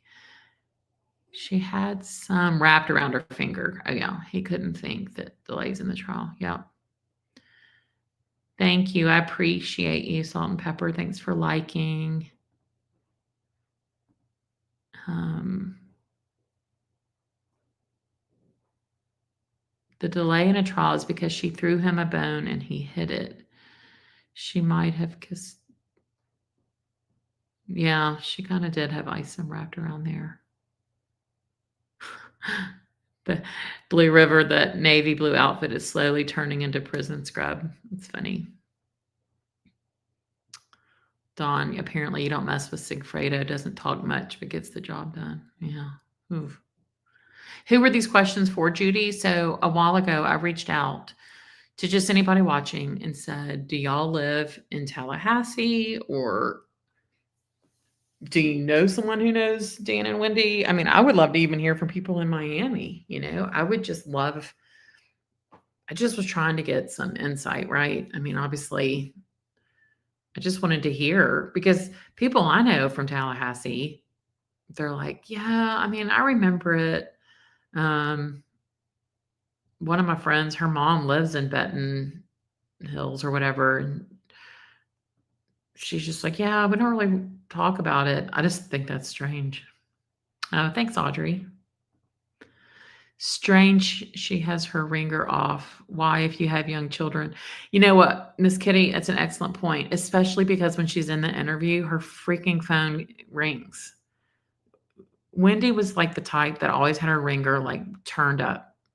That was her. Georgia looks gorgeous. She absolutely does. She's a natural. Yeah, thanks, Audrey. Yeah, the interview questions were for people in Tallahassee. So maybe if somebody's watching this, and if you go to the my channel page, True Crime in a Minute, it's got on there. You can email me. It's got my Gmail. Thank you, Neverly. Subscribe. Yeah. I mean, Wendy talked to more people the morning of July 18th than I talked to in a month. I mean, when she's reeling off all these people, friggin' weird. Yes, thank you. It is free. I just listened. Liza says, I just listened to the Over My Dead Body Tally podcast today, and Wendy told the podcaster that people don't like her. And I was like, well, she's correct on that. Yeah. And that was a long time ago. So now it's beyond dislike. Oh, yeah. Tamara Demko. She's, yeah. Yep. Hey, Janie Lynn. Thank you for this. I understand your obsession and live it. The questions are great, and the answers all give us a little more insight into the case, right? I feel like everybody, we all cover the trials and things, and I just was trying to get like a different spin. I mean, I'm not a lawyer. I like hearing from other people. Oh, thanks, Salt and Pepper. You're getting your pals on other channels to subscribe. This group is smart and fun. Yeah. And look, I'm never going to like make fun of someone who's new to the case or whatever, because some people can be like, "Ah, you don't know." I'm not going to be like that.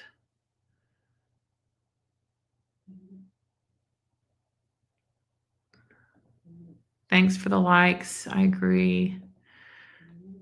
Debbie, I'm not from around there, but I started watching just before Donna was sentenced.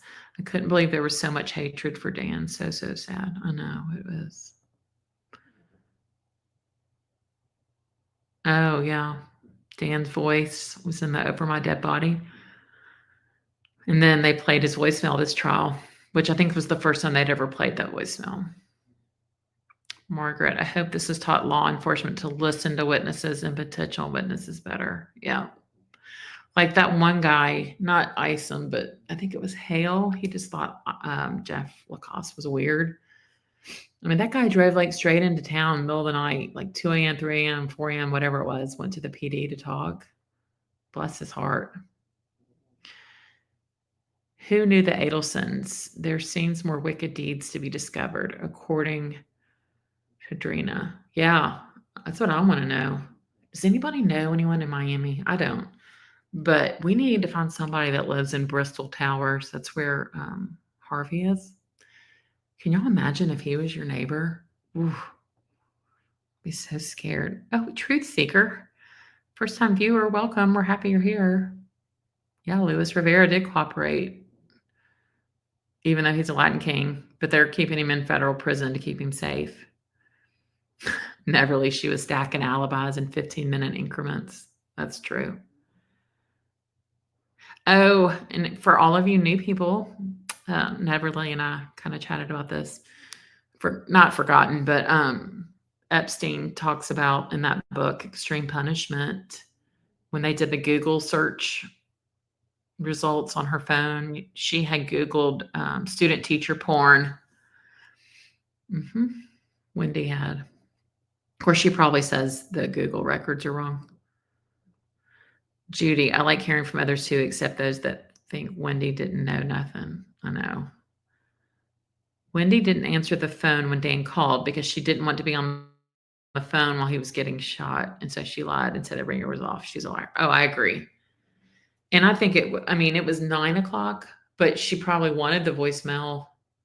I think actually she was just trying to, it was like that consciousness of guilt thing. It was just like with the boys when she saw him at Whole Foods on Wednesday, because it had been a couple weeks, I think, since she saw him in person. That's my feeling. Here for today. Pretty sure Charlie and Harvey were disrespectful to patients. Oh, yeah. Yeah. Who drove through the night? Jeff Lacoste. So he was out of town in Tennessee, and then he came back like ready to talk. Like he left early and drove straight to Tallahassee PD, and Isom wasn't there. And I think it was Detective Hale. Y'all can correct me if I'm wrong.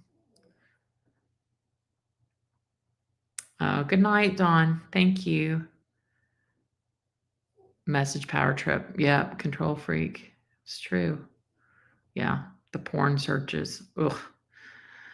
Neverly, which reminds me, Leslie B. She made a point of saying Dan was the professor and she was a student when they met. Oh, yeah. Acting out a fantasy. I just can't. All right. When someone says Tallahassee, Wendy only hears Tallahassee. That's a good one. I like that.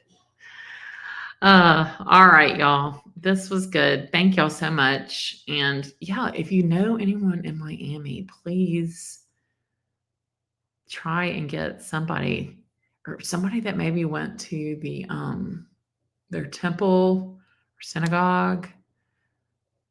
I mean, anybody. Thank y'all, and I hope you all have a great rest of your weekend. And I've got an interview coming soon. I don't know if it'll be this coming week, but you live in Canada, Truth Seeker. Awesome. All right. Y'all have a great one. Thank you. Bye. Enjoy my outro, by the way. I had to redo it because my husband didn't like the XOXO.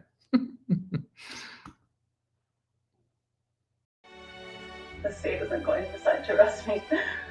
Oh my God, I can't believe this. I believe that the truth has a way of coming out. Okay, so we think like he's not waking up. Like, is that? There is enough circumstantial evidence there to infer that Wendy took affirmative steps to help further the conspiracy.